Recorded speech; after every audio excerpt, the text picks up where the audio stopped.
Türkiye makine ihracatında dünyada 13. sırada, Avrupa'da ise 4. sıraya yükselmiştir. Yerlilik oranımız %70'ler bandındadır. İhracat, birim fiyatımız 6,2 dolar, Türkiye ortalamasının yaklaşık 3 katıdır. Sektörün doğrudan ve dolaylı istihdam etkisi 550 bin kişiye varmaktadır.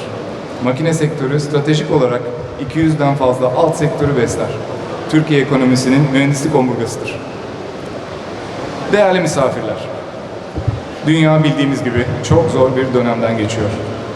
Küresel talep daralıyor. Özellikle en önemli ihracat rotamız olan Avrupa'da ciddi bir ekonomik yavaşlama ve belirsizlik mevcut. Yakın coğrafyamızdaki savaşlar, insanlık ayıpları yüreklerimizi yakıyor, jeopolitik krizler tedarik zincirlerini kırıyor. Çin ve Güney Asya kaynaklı agresif fiyat rekabeti tüm pazarları zorluyor.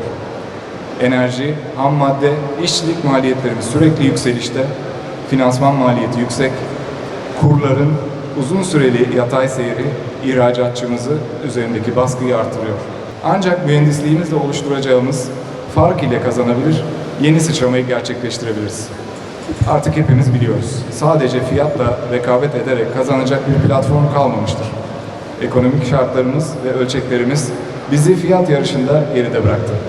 Bu apaçık bir gerçektir. Çin ve Güney Asya rekabetinde karşımızda devlet destekli, kaynaklara hakim, tamamen yerlileşmiş, kararlı bir ekosistem var.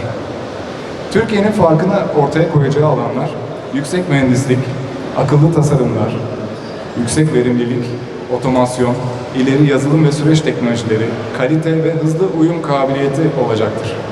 Hedefimiz daha ucuza üretmek değil, jeopolitik avantajımızı etkin kullanarak verimli, akıllı ve yenilikçi üretmektir. Güncel teknolojileri etkin olarak kullanmak zorundayız. Dijital ikiz, robotik otomasyon, endüstriyel yapay zeka, sensör tabanlı izleme sistemleri, kestirimci bakım. Bunların icat ve gelişiminde takipçi bir ülke olduk.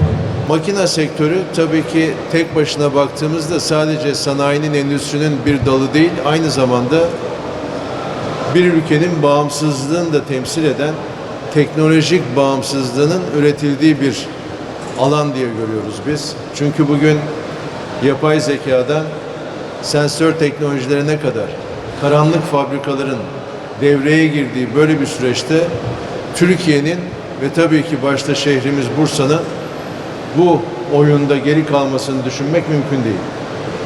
Ve şükürler olsun bu alanda gerçekten Bursa'da makine sektörünün çok köklü gelişimi ve izleri var.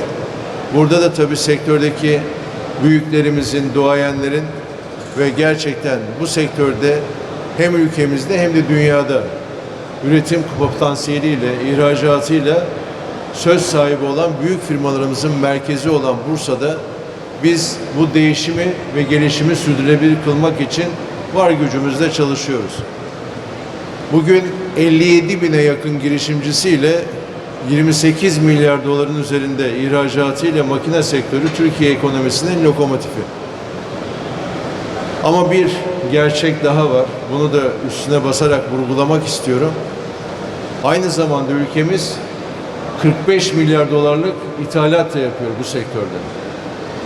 Ve maalesef bu 45 milyar dolarlık ithalatın neredeyse %70'i ülkemizde üretilen makinelerden oluşmakta. O açıdan bu fuarlar ve bu organizasyonları çok kıymetli buluyorum. Başta sektörün kendini ifade etmesinden, teknolojisini tanıtmasına kadar ve yurt içindeki alıcılarla birlikte yurt dışındaki alıcıların Türkiye'deki ve Bursa'daki makine sektörünü yakından tanımaları adına işte bu etkinlikler gerçekten çok önemli bir misyonu var. Bursa olarak birçok alanda olduğu gibi sanayide de Türkiye'nin öncü şehirlerinden biriyiz. Kişisel kanaatlerimi belirtmek istiyorum.